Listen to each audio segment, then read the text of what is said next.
ketika ahli kitab menceritakan materi atau isi yang ada di kitab mereka, kowe kudu komentar atau nanggapine ngene, amanna billadzi unsila ilaina wa unsila ilaikum. Pokoknya amanna iman kita billadzi lan perkara unsila kang den turono apa ma ilaina maring kita wa unsila lan den turono apa ma ilaikum maring sira kabeh. Jika ada polemik dengan ahli kitab, kamu gak tahu kebenarannya, pokoknya ngomong napa amanna billadzi unsila ilaina wa unsila napa ilaikum bahwa ilahuna wa ilahukum napa wahid.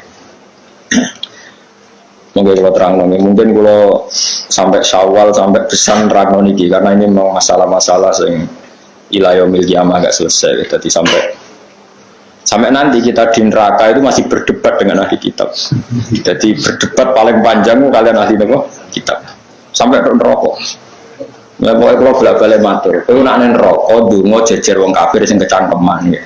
Aja sampai jejer wong kafir sing meneng. Oh neraka selawase ya nek jejer wong kafir. Berdiri yen jeng ben itu yang kafir nak ketemu sampean mlebu neraka. Sampean mlebu neraka kan mergo dosa. Paham ya? Kalau mereka karena napa? Kafir. Itu terus dinyek. Muga-muga ngenyek. Nyatane kowe iman yang mlebu neraka. Lha iku pengiran gak trimo. Beda. Jadi pengiran napa? Gitu. Tapi nak orang kafir menang aja. Makanya kita berdoa. Semoga ketemu orang kafir sing kecangkeman. Namanya nasi ngoten. Rubama yawaddul ladzina kafaru laukan muslim. Jadi kadang-kadang orang kafir itu ingin jadi Islam. Jadi itu ketika mereka ketemu orang-orang Islam yang fasik di neraka, lalu orang kafir itu komentar, maaf na amkum imanukum. Imanmu ora ono gunane. Nyatane padha-padha ning neraka. Sajane kayak sempat jawab, "Oh, beda, saya masuk neraka karena fase, kalau kamu karena kafir." Apapun debat ini tidak penting karena kan tetap padha-padha. Allah tersinggung. Kalau Allah tersinggung itu beda. Orang yang iman kepada saya dengan yang mengkafiri saya beda. Terus dimasukkan ke surga. Sajane Allah ora kepengin nyelametno kowe, tersinggung wae. Tersinggung komen wae, medsos wae sing perkara wae komen wae, ono komen wae. Nah ini penting. Mulane tiba sing jenengan waca malam Jumat niku sae termasuk nerangno niku. Ngendikane Allah fa yaqulul haqqu wa izzati wa jalali la ja'altu man akhlasoli bisyahadati kamang kadzdzabati adkhiluhumul jannata birahmati. Saya sudah bersumpah bahwa orang yang bertauhid secara murni apapun dosanya tidak akan sama dengan orang yang mengkafiri saya. Adkhiluhumul jannata birahmati. Mereka harus masuk surga birahmati. Padahal ini termasuk golongan-golongan sing dicap wasulu suyatuna bidunubihim wa khotoya idzam. Mereka datang soal Allah dengan salah-salah yang sebesar-besar gunung. Malaikatnya enggak siap. Sampai malaikat ya Rabbana wajadnahum asrafu ala anfusihim wa wajadna a'malahum minadz-dzunubi ka'amsalil jibal. Dosane mun kados gunung entek. Karena gunungnya gunung Semeru lah gunung mungkin Merapi lah mun kuwatah. Paham ya? Tapi wa annahum yasyhaduna alla ilaha illallah wa anna muhammadar rasul. Termasuk kalau cerita kasus pulau itu saya menemukan kebenaran sejati. Begini logikanya. Pulau kan beberapa, apalagi saya juga baca teks-teksnya orang-orang liberal ya, yang menyudutkan Islam, menyudutkan agama. Logikanya itu gampang begini, sama nak kepengen iman itu bil akli ya, iman itu harus dengan akal. Sampai dikatakan ladina liman la aklal. Begini logikanya begini. Meskipun logika ini tidak menjadi faktor kita iman, tapi ini saya terangkan. Dan saya ketemu Allah, saya yakin ini benar. Misalnya orang Nasrani kan meyakini Tuhan itu 3. Logikanya kalau ingin masuk surga harus kesepakatannya Tuhan 3. Padahal Tuhan 3 ini kan nggak nyata. Nggak nyatanya yang 2 pasti tidak Tuhan, yang Tuhan hanya Allah. Kalau nyata Tuhan harus rapat dulu. Paham ya? Itu sebab itu mereka masuk surga sulit. Terus kalau orang ateis atau orang yang anti Tuhan, yang namanya faktor itu harus amrin maujudin. Yang namanya sebab itu harus sesuatu yang wujud. Yang menyebabkan kita ke surga ya harus sesuatu yang wujud. Yang bisa mengentas kita dari neraka ya harus sesuatu yang wujud. Sementara mereka meyakini nggak ada Tuhan. Berarti kan sama dengan mengatakan tidak ada penyelamat.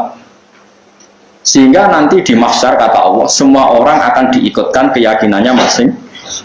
Mereka yakin nggak ada Tuhan, berarti nggak ada sebab yang bisa menyelamatkan dia dari neraka. Ya sudah dibiarkan, karena mereka yakin nggak ada sebab atau nggak ada Tuhan. Sebut saja Tuhan itu sebab. Kalau dalam ilmu objektif kan Tuhan itu sebab. Pokoknya ya. Saya pernah debat sama orang PKI, ini betul kisah nyata. Pernah debat sama orang PKI. Pak Bahak, Tuhan itu buktinya apa kalau Tuhan itu ada? Kan bisa saja Tuhan itu nggak ada. Agama itu candu. Orang yang frustasi diiming-imingi surga gini-gini. Agama itu candu. Ya terus saya bilang gini, ya saya udah gedeng bareng, goblok bareng bahwa alam raya ini wujud tanpa apa? Sebab. Nah sebab ini menurut Islam disebut Tuhan. Entah kamu katakan sebab itu kausa prima atau apa, atau yang jelas sebab ini harus ada. Sebab ini harus. Nah sebab ini menurut kita disebut Tuhan, karena Tuhan itu musabbibil asbab. Mungkin orang lain bisa kausa prima, bilang kausa prima atau apa, yang jelas kita butuh sebab. Makanya ini kan ilmu akal, kata ulama-ulama mantek. Alam ini rubah, kalau rubah butuh yang merubah, subjek berubah. Berarti butuh sesuatu yang wujud. Lah yang wujud ini kita sebut Tuhan, kita sebut Allah. Makanya iman pertama adalah yakin ada zat yang wajibin wujud. Karena alam kadung ada. Kalau ada berarti sebabnya harus ada. Alam ini kan kadung ada. Berarti sebabnya harus. Nah, sebab yang harus ada ini kita sebut wajibil wujud. Harus punya eksistensi wujud yang paling absolut. Kita sebut apa ke dalam ilmu tauhid?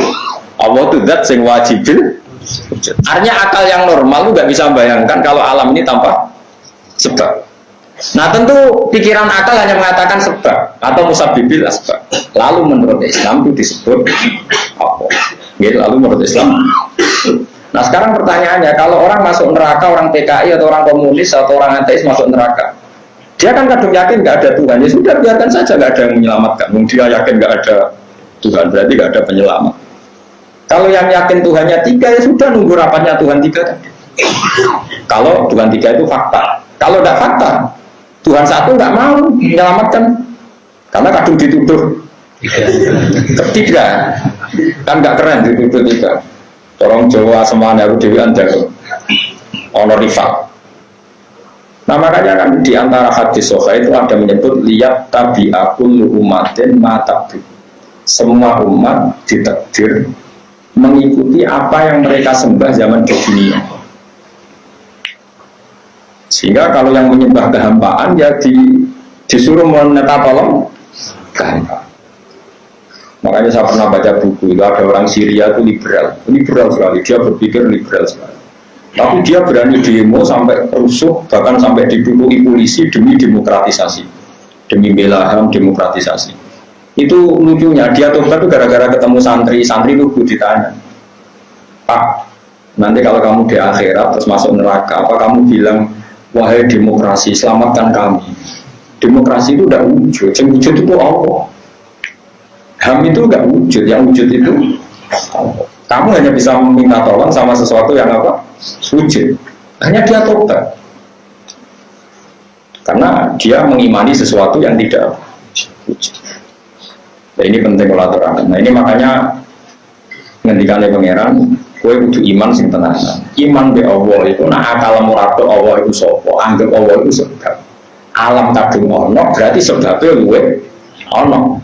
Lalu luwe ono itu disebut wajibil wujud. Dan sing mesti wujud. Maknane wajibil wujud lain tasawwaru adamu, tidak kebayang kalau alam ini tanpa sebab. Ya ini kita sebut Allah Subhanahu wa taala. Eling-eling. Kowe kudu yakin iman niku kudu ngerti.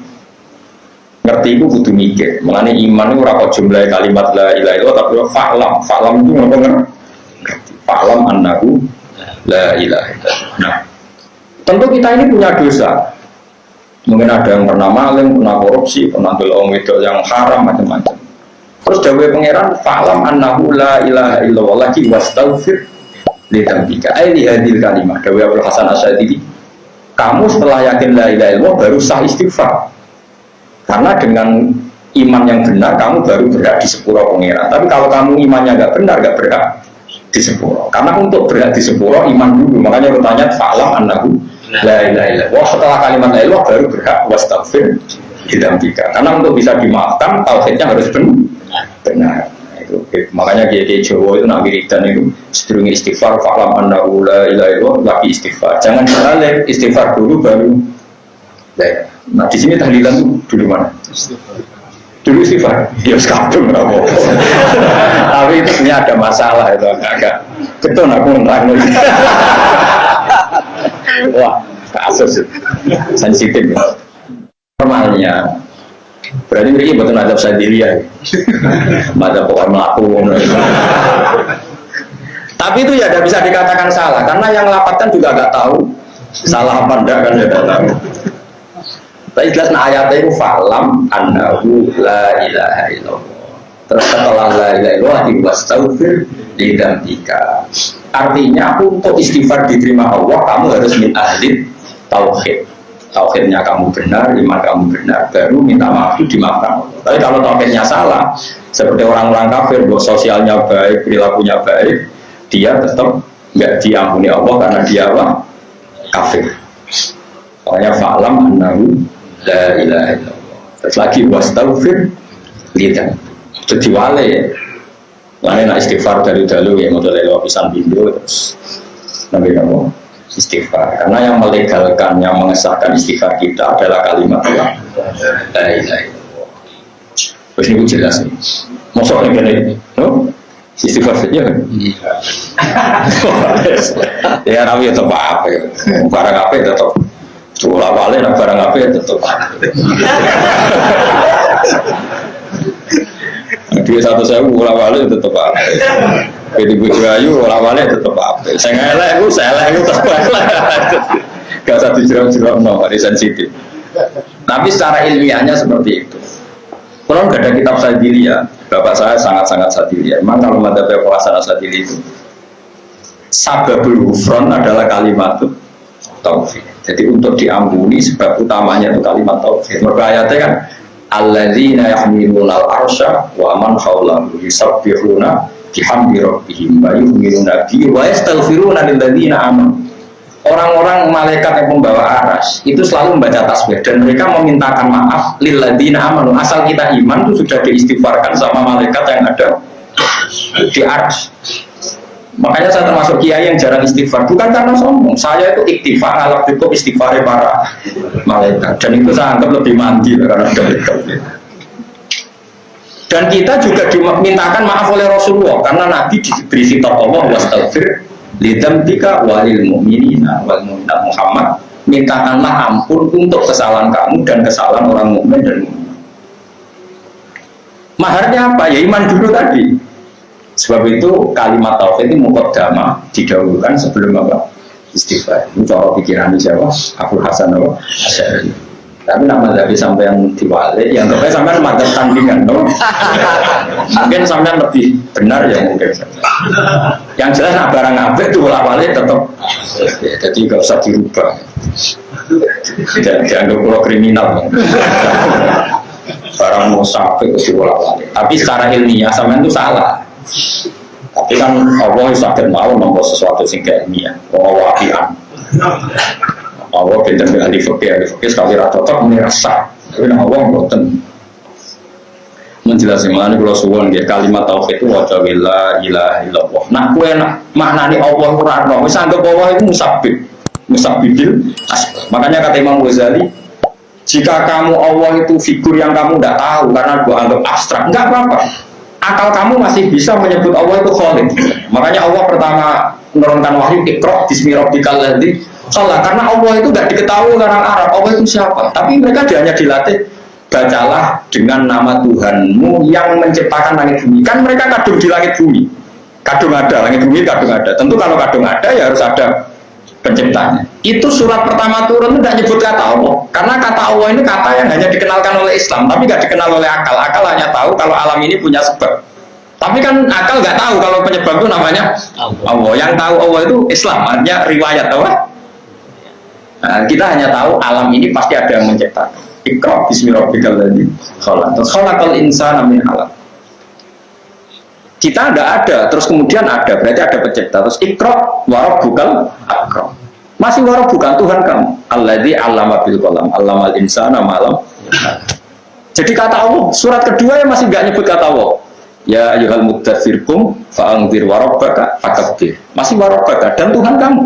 Kalau kamu nggak tahu Tuhan itu namanya Allah, ya anggap saja Tuhan itu pencipta.